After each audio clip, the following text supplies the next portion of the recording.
به نام خدا، من بهادر امین شاکرمی هستم، مدرس فیزیک. با بخش دوم تحلیل سوالات فیزیک کنکور سال 1404 نوبت اول اردیبهشت ماه در رشته ریاضی در خدمت شما هستم. در صورتی که بخش اول رو ندیدید میتونید به پیج من برید و قسمت اول تحلیل سوالات رو هم مشاهده بکنید. سوال 14 به ما میگه که اگر کهکشانی به ما نزدیک شود کدام مشخصه نور دریافتی از آن افزایش می‌یابد؟ گزینه‌ها: تندی و طول موج، تندی و بسامد، طول موج، بسامد. خب قبل از هر چیز ما میدونیم که تندی امواج الکترومغناطیس کاملا مستقل از اینکه آیا اون منبع حالا تولیدشون حرکت بکنه یا نه. پس تندی ثابته و فقط به محیط بستگی داره. اما طول موج و بسامد میدونیم که طبق قانون داپلر در صورتی که منبع نوری به ما نزدیک بشه بسامد امواجی که ما میرسن افزایش پیدا میکنه. پس گزینه 4 درسته. و اما از اونجایی که داریم لامدا ضرب در F مساوی است با V یا همون C، اگر بسامد زیاد بشه لاندای طول موج ما کاهش پیدا میکنه. سوال 15: فنری را از یک نقطه آویزان میکنیم و به سر دیگر آن وزنه 200 گرمی وصل میکنیم. طول فنر 2.5 سانتی متر افزایش می‌یابد. وزنه به تعادل میرسد. اگر این وزنه را در راستای قائم با دامنه 2 سانتی متر به نوسان درآوریم بیشینه انرژی جنبشی آن چند میلی ژول میشود؟ خب دقت کنید که بیشینه انرژی جنبشی یک نوسانگر برابر با بیشینه در واقع انرژی پتانسیلش و انرژی مکانیکیش هست. پس ما به جای اینکه انرژی در واقع جنبشی رو محاسبه بکنیم بیشینه انرژی پتانسیل رو به دست میاریم و به جواب درست رسیدیم. اما یک نکته دیگه که در این سوال هست، وقتی به گزینه‌ها نگاه میکنیم متوجه میشیم که هیچ کدوم از اونها اعداد مشابهی با ضرایبی از توان 10 ضرایب متفاوتی از توانای 10 متفاوت رو نداره. به عبارت دیگه گزینه مثلا 8 یا 4 گزینه‌های تکراری توی گزینه‌های ما نیست. پس برای ما محاسبه توانهای 10 در اولویت قرار نمیگیره. خب محاسباتمون رو شروع میکنیم. میبینیم که در واقع یو انرژی پتانسیل مساوی است با 1/2 کا در واقع آ به توان 2 که آ همون دامنه حرکتی ما هست. ما کار مستقیما نداریم، در نتیجه اول میایم و کار رو حساب میکنیم. کا از چه رابطه‌ای به دست میاد؟ از این رابطه. F مساوی است با کا دلتا X. رابطه‌ای که حالا نیرویی که اگر که به دو سری فنر نیروی F وارد کنیم و به میزان دلتا X جابجا بشه میتونیم از روی این در واقع فرمول کار رو به دست بیاریم. خب می نویسیم، نتیجه میگیریم که کا مساوی است با F به دلتا X. می‌دونیم که نیرویی که وارد شده گفته شده که 200 گرم وصل میکنیم که میشه همون 2 نیوتن و دلتا ایکسی که داشتیم 2.5 سانتی متره. گفتیم که توانهای 10 در اولویت ما نیستن و نمیخوایم که حسابشون کنیم. به جای 2.5 میذاریم 25. 25 هست 5 به توان 2 و به جای 5 به توان 2 توی مخرج میتونیم بذاریم 2 به توان 2 توی صورت یا 4. مساوی است با 8.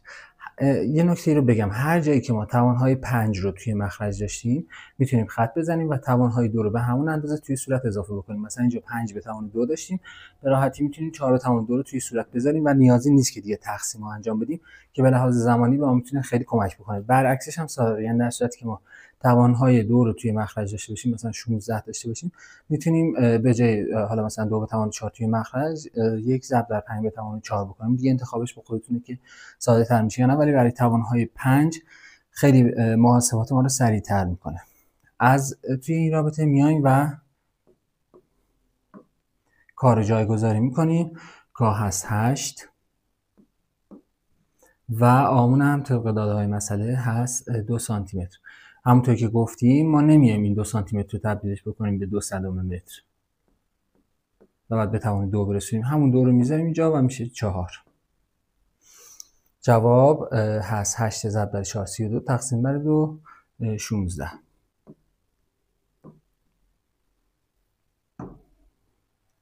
56 شکل زیر جبهه موج روی آب را نشان می‌دهد که از ناحیه A وارد ناحیه B می‌شود. به ترتیب تندی انتشار موج و عمق آب در کدام ناحیه بیشتر است؟ می‌دونیم که همونطور که گفتیم طول موج یا لامدا مساوی است با در واقع V تقسیم بر F.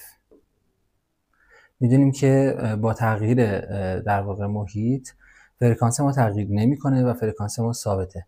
پس سوالم از ما خواسته که اول بگیم که در کدام ناحیه تندی انتشار V در کدام ناحیه بیشتر است. همونطور که می‌بینید در اینجا جبهه‌های موج به همدیگه نزدیک‌ترن و در نتیجه لامدا در محیط B در محیط آب بیشتره و V هم سرعت ما تندی انتشار ما هم بیشتر میشه. پس تندی انتشار در ناحیه A بیشتره و همونطوری که توی کتابتون حتما خاطرتون هست در آب‌هایی که عمق بیشتری دارن تندی انتشار بیشتره. پس در ناحیه A هم تندی انتشار و هم عمق آب بیشتره.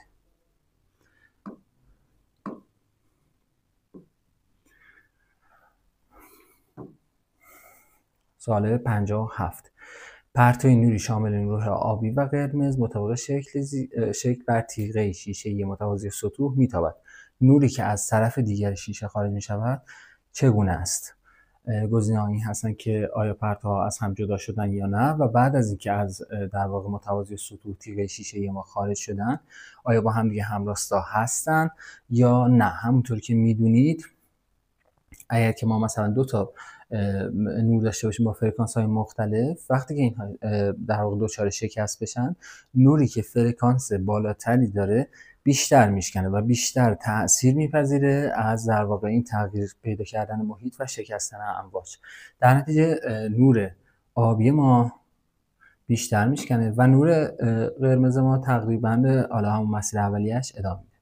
ولی بعد از اینکه دوباره برگشتن به هوا با توجه به اینکه در واقع تو محیط اول و محیط در واقع سوم ما ضریب شکستن رو با هم دیگه برابره اینها جفتشون با همون زاویه‌ای که وارد شدن با همون زاویه هم خارج میشن. یعنی این پرتو با همون زاویه قبلی و این پرتو هم با همون زاویه قبلی به مسیر خودش ادامه میده. در نتیجه پرتوها از هم دیگه جدا میشن ولی بعد با فاصله اندک و به صورت موازی در یک جهت انتشار پیدا میکنند. گزینه 3. در یک آزمایش فوتوالکتریک اگر طول موج نور فرودی کاهش یابد کدام کمیت افزایش می‌یابد؟ خب به ترتیب گزینه‌ها رو میخونم. بیشینه انرژی جنبشی فوتوالکترون‌ها، تعداد فوتوالکترون‌ها، بسامد آستانه و تابع کار. میدونیم که خب جواب هست گزینه 1 بیشینه انرژی جنبشی فوتوالکترون‌ها. هر چقدر که انرژی در واقع فرکانس و انرژی نور فرودی بیشتر باشه و طول موجش کمتر باشه انرژی در واقع بیشینه انرژی جنبشی فوتوالکترون هایی که خارج شدن هم از اون طرف بیشتر میشه. و خب میدونیم که بسامد آستانه کاملا ربط داره به جنس اون فلزی که این در واقع فوتوالکترون ها بهش میتابن، تابع کار همینطور و تعداد فوتوالکترون ها هم به در واقع شدت نور فرودی وابسته هستن و نه به فرکانس و در واقع طول موجش. 59 سال 19 مدل اتمی بور کدام گزینه را نمیتواند توضیح دهد و در تحلیل آنها در واقع ناتوان است؟ الف محاسبه انرژی جنبشی انرژی یونش اتم هیدروژن، متفاوت بودن شدت خطهای طیف گسیلی اتم هیدروژن، حالتی که بیش از یک الکترون به دور هسته میگردد، طیف های جذبی گاز در واقع هیدروژن اتمی. میدونیم که بور با موفقیت تونست در واقع اتم هیدروژن رو مدل بور تونست در واقع توضیح بده ولی برای اتم های با تعداد در واقع پروتون و نوترون های بیشتر و الکترون های بیشتر در واقع ناتوان بود. پس میدونیم که گزینه جیم درسته. و گزینه ب اگر که خاطرتون باشه توی کتاب عکس رو هم کشیده و به شما نشون داده که شدت در واقع امواجی که شدت نورهایی که از در واقع اتم هیدروژن خارج شدن با هم دیگه تفاوت داره. یه رنگ‌های پررنگ‌تره و یه رنگ‌های کم رنگ‌تره و مدل اتمی بور نتونست اون رو توضیح بده، پس گزینه B هم درسته. انرژی یونش اتم هیدروژن رو تونست در واقع محاسبه بکنه و طیف‌های جذبی گاز هیدروژن اتمی رو هم که به دست آورد.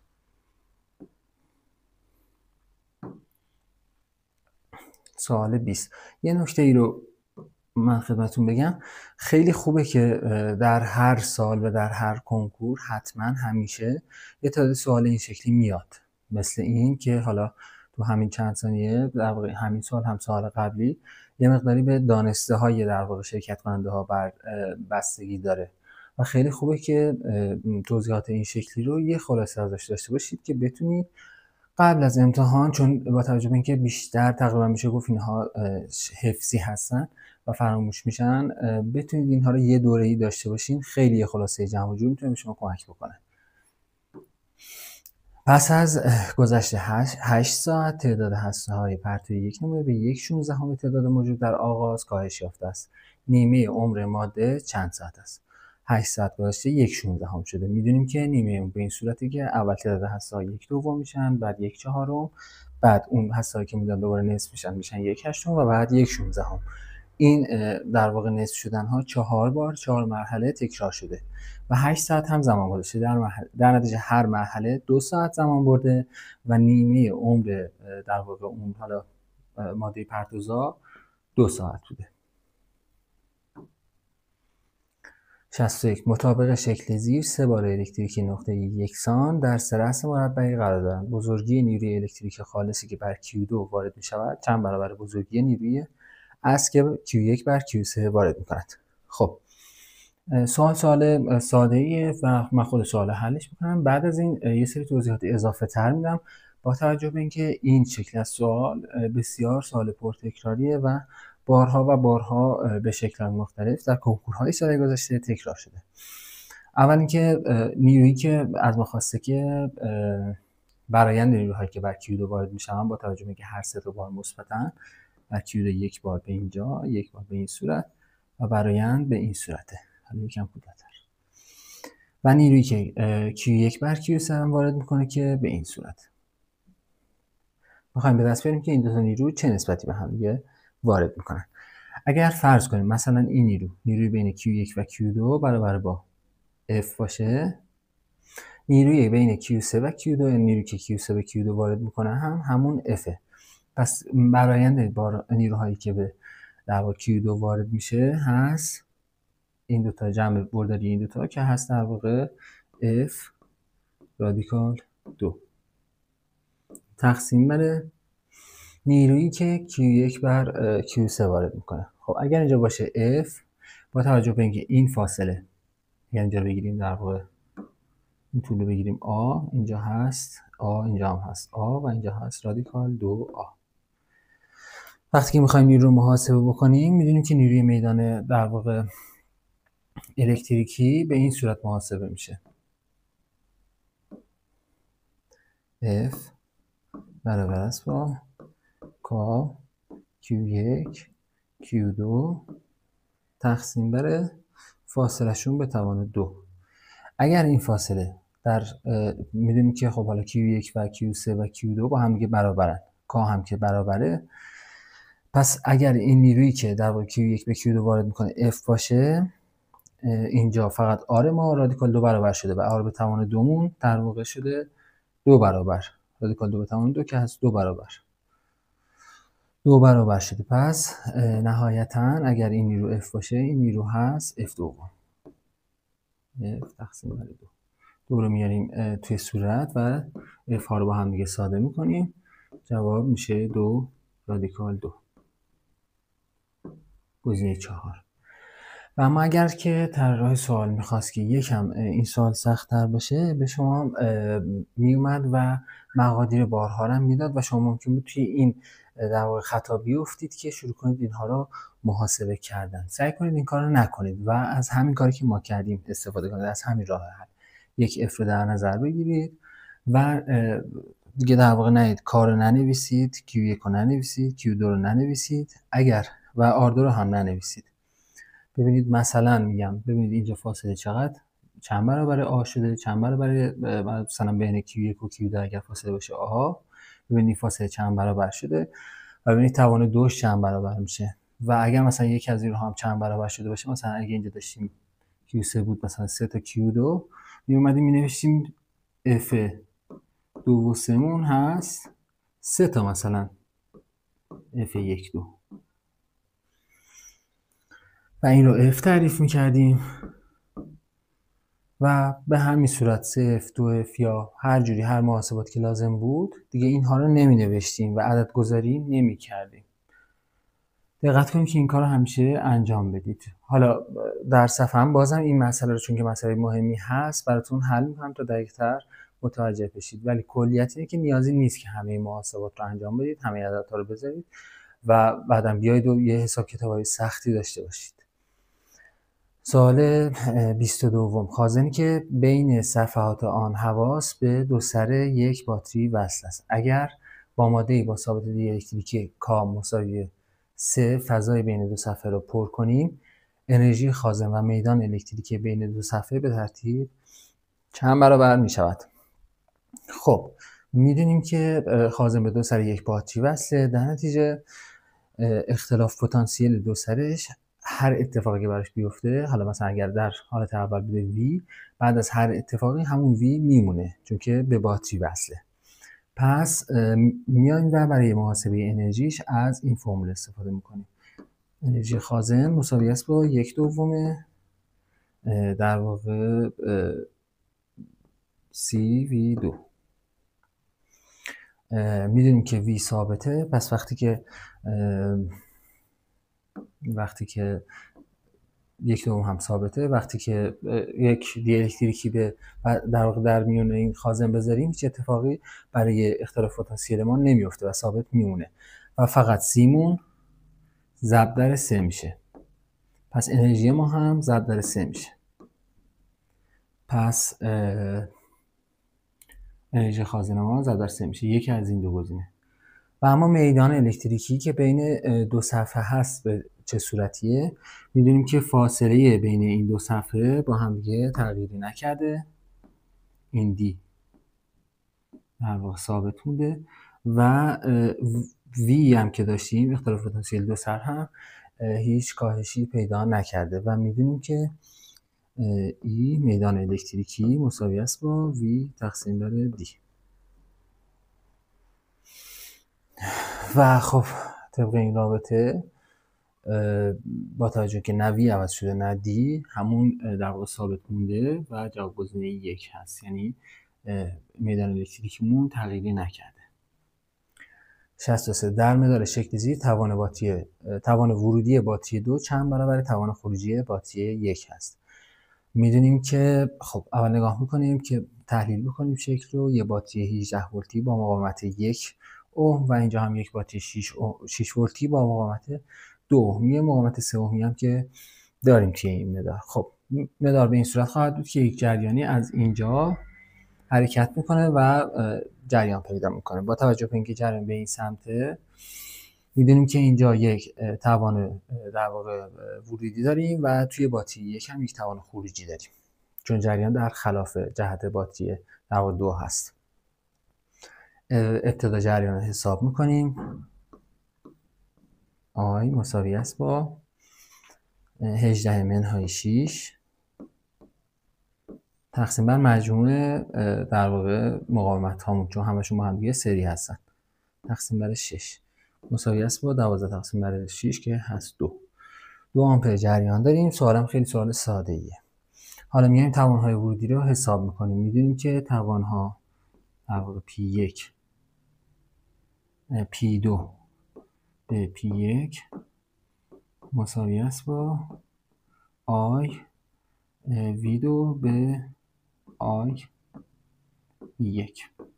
خب از همینجا آی ها رو با هم ساده میکنیم، اصلا تو محاسباتمون نمیاریم و ویدو تقسیم بر V1. ویدو هست 6، اینجا هم که 2 آمپره، 2 تا هم هست 4 تا، مساوی است با 6 به اضافه 4، چون جریان به این سمت 6 به اضافه 4 میشه 10 و اینجا هم داریم 18 منهای 2 که هست 16.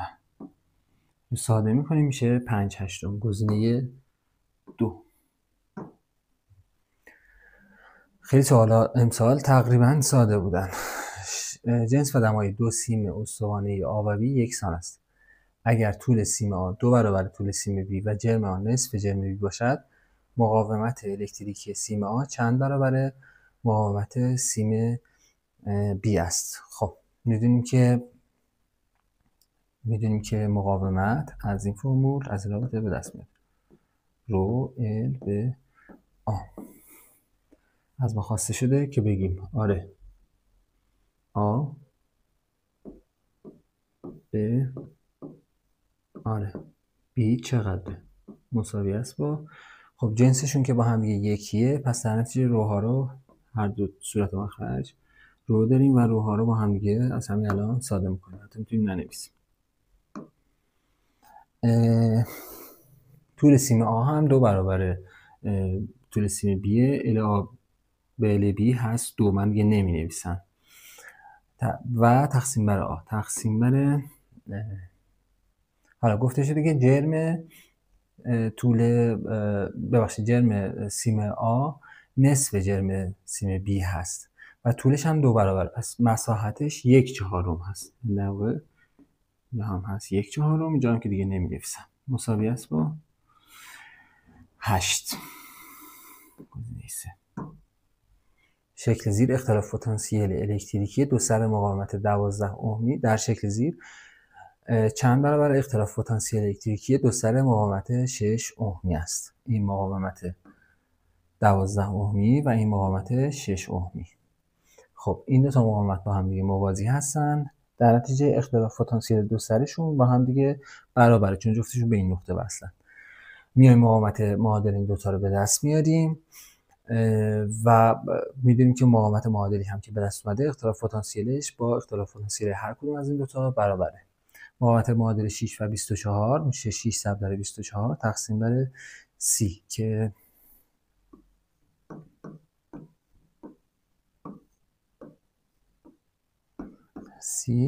مساوی است با اینجا میذاریم 5، اینو میذاریم 10 و همونطوری که گفتیم اینجا رو میذاریم ضرب در 2 میکنیم، میشه 4 و 8. خب اینجا 4 و 8، اینجا 12. حالا میدونیم که یک جریان آیی از اینجا میاد رد میشه از مقاومت 12 ohمی و بعد از اون مقاومت 4 ohمی معادل این دو تا هم رد میشه و میره اینجا. آی برای جفت این دو تا برابره و میدونیم که اختلاف پتانسیل دو سر یک مقاومت برابر است با آی ضرب در آر. به عبارت دیگه اختلاف پتانسیل دو سرشون نسبتشون هست همون 12 به 4 و 8 هم. نه 12 به 4 و 8 هم مساوی است با، میدونیم که اینجا هست در واقع 4 تا 12 تا خط میزنیم، اینجا میزنیم 10، اینجا میزنیم 4 مساوی میشه با 5/2. مطابق شکل پرتوهای از دو ذره آلفا و پوزیترون در جهت نشان داده شده وارد میدان مغناطیسی یک نواخت در اون سو میشوند. جهت انحراف ذرات در درون میدان به چه صورت است؟ میدونیم که آلفا ذره‌ای با بار مثبته و خب پوزیترون هم بارش مثبته. هر دو تا اینها با توجه به اینکه سرعتشون عمود بر میدان هست منحرف میشن و جهتشون هم طبق قاعده دست راست، این اگر وی باشه و این هم جهت میدان باشه هر دو به سمت چپ منحرف میشن. گزینه 1. سوال خیلی ساده بود. جریان الکتریکی 2.5 آمپر از سیم لوله آرمانی به طول 10 سانتی متر میگذرد. اگر میدان مغناطیسی ایجاد شده در درون سیم لوله 157 گاوس باشد، تعداد حلقه های آن چقدر است؟ خب میدونیم که در واقع میدان الکتریکی یک سیم لوله هست موصفر N I تقسیم بر L. خب ما در این مسئله ما N رو میخوایم، در نتیجه N مساوی است با B L تقسیم بر موصفر I. میام جایگذاری میکنیم همونطوری که قبلا خدمتتون گفتم. وقتی به گزینه ها نگاه کردیم و دیدیم که اعداد مشابه با تعداد صفرهای متفاوت نداریم، تعداد صفرها رو محاسبه نمی‌کنیم و تو محاسباتمون نمیاریم. بی رو میذاریم 157، ال رو میذاریم در واقع 10 سانتی متر که هست، در واقع همون یک میذاریم، مهم نیست برامون، مو صفرمون هست 4 پی و آیمون هم هست 2.5 ضرب در 4 هم هست در واقع 10 که اونم تو محاسباتمون نمیاریم و میدونیم که 157 مساوی است با 314 تقسیم بر 2. به عبارت دیگه اینجا هست در واقع 100 تقسیم بر 2 مساوی است با 50. خب نگاه میکنیم میبینیم 500 با عدد اصلی که ما در آوردیم یکیه. اگر میخواستیم تعداد 10 ها رو محاسبه بکنیم خیلی کارمون در واقع یه پیچیدگی‌هایی پیدا میکرد. المون 10 سانتی متر بود و تبدیلش میکردیم 157 مون یه 10 به توان منفی 4 توش میومد، چون که میدونیم که واحد اس آی در واقع میدان مغناطیسی هست تسلا و 10 به توان در واقع 4 گاوسه و یه 10 به توان منفی 7 اینجا داشتیم. یه مقدار فقط محاسباتمون طولانی تر میشد.